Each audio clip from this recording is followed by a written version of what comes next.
does marketing fall under CX now? Does CX fall under marketing? Like what? Like from my perspective, if CX is truly CX, every fucking department through from whatever product and BD and all these, everyone should be falling under this whole like. It influences customer experience. Exactly, because the customer is the lifeblood of your fucking business.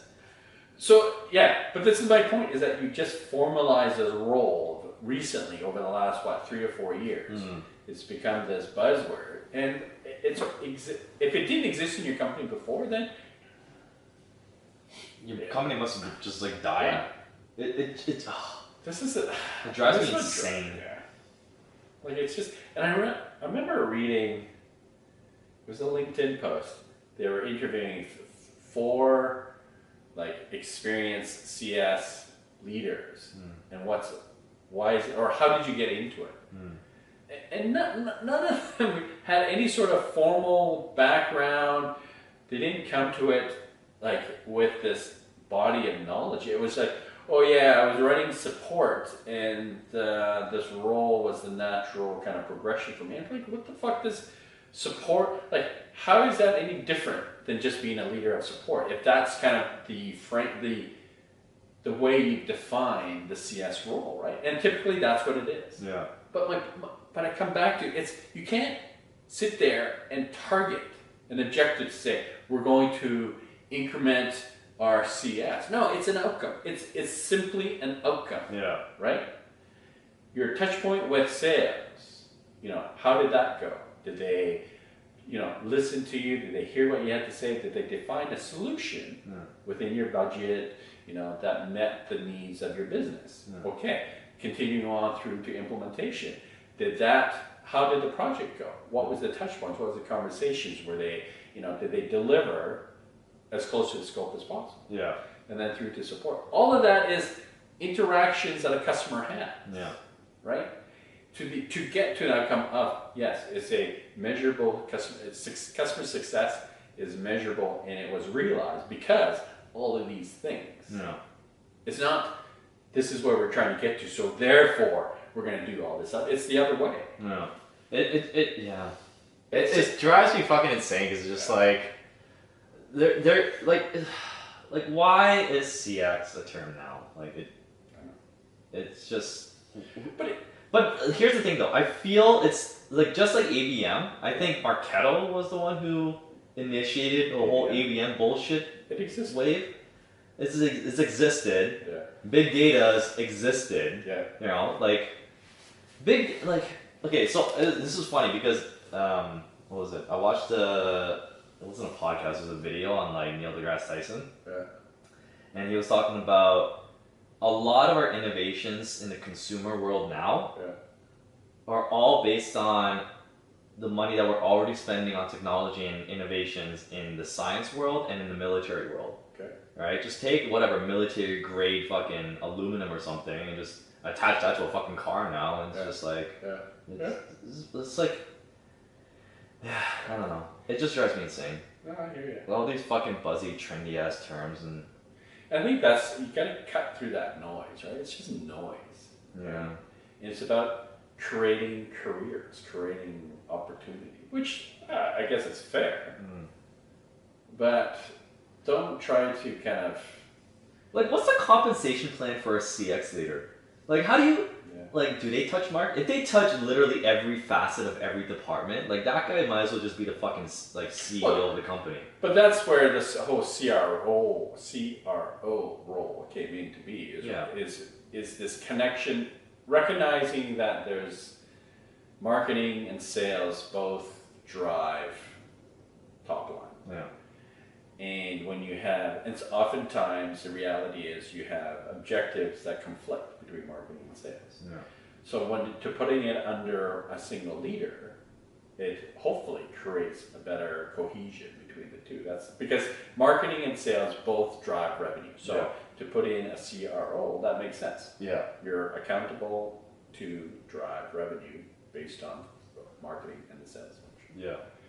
So that to me makes sense, but yeah, to your point, CX, CS. Like for example, marketing has been around for so long, so like there's enough data out there to explain why a CMO should get paid whatever 120 Well, I grand would say now there is. The technology exists now. The category exists now. Yeah. The tools to be able to quantify that. Yeah, but as soon as you have something new out there, you see it, the CX role, it's like, how do you even determine how much this person should get paid? Well, this is where I think a lot of companies try to use NPS, which has been around forever, right? But it's flawed. The model is flawed, and there's probably equal number of people who endorse it to those that kind of question the validity of it. Is it actually a true measure of customer satisfaction? Yeah. But when's the last time you ever heard a statistic around NPS score correlating to more revenue? Well, that's the whole theory, right? Yeah. When you have a measure, I think it's like between, whatever I think 60 or something. It shows that your profits are healthy, that you're actually retaining customers, you're satisfying the needs, and so you're meeting the objectives of your clients. Yeah. Whereas you may have a revenue, healthy revenues, but if your NPS is low, it's a indication that your revenue is in spite of creating satisfaction for your customer base, right? That's kind of the way they use NPS. But you have to first define what the intent of the NPS score is. Because I could sit there, if I were being comped on NPS scores as a CS leader, let's say, I would game it. Yeah. I would game it and say, oh shit, we just had our kickoff. I'm going to fire off our NPS survey because I know I'm going to get 8 or 9 or 10 on my score. So it becomes transactional, right? You know what's funny is that there's a report that I actually just downloaded, I have to read, by MSI. It was apparently part of their 2018 one of the best research papers. Yeah. There was a guy, I don't know who it is, I haven't looked up. He was talking about p-values in customer feedback surveys, and I was just like, what the fuck is a p-value? It's some research. It's some analysis term, right? Yeah, it's an analysis term for the P stands for positive, so like a positive value in a sense of like the gamification of it, how like you can influence the positive value of a customer feedback survey based on different variables like time, like you said. Yeah. But that's the fucked up part, because you could easily influence that to basically determine your career. Yeah. Your comp level, your bonus. Yeah. That's why I would hope companies have figured out that you can't solely rely on a single measure, right? Absolutely not. But because upsell would be a good proxy. Like I've used upsell before, right? Mm-hmm. So if a customer is truly satisfied, they're going to buy from you again, which is fundamentally the NPS question. But it's proven by did they sign another project, another statement of work? Did they sign a change order?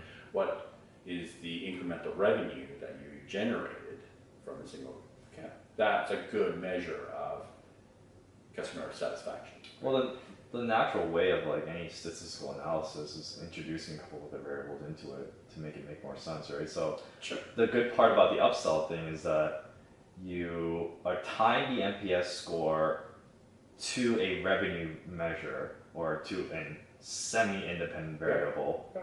And then let's say you introduce another element of like time, like let's say the average time to upsell on a new customer was 6 months. Sure. And all of a sudden, since a higher NPS score equates to a 50% lower time to buy, then fucking sweet, right? But then there's also that combination of time and revenue. Yeah. It's like, they might be buying in shorter time periods, but are they buying less? Right. Or is it dependent on the initial project?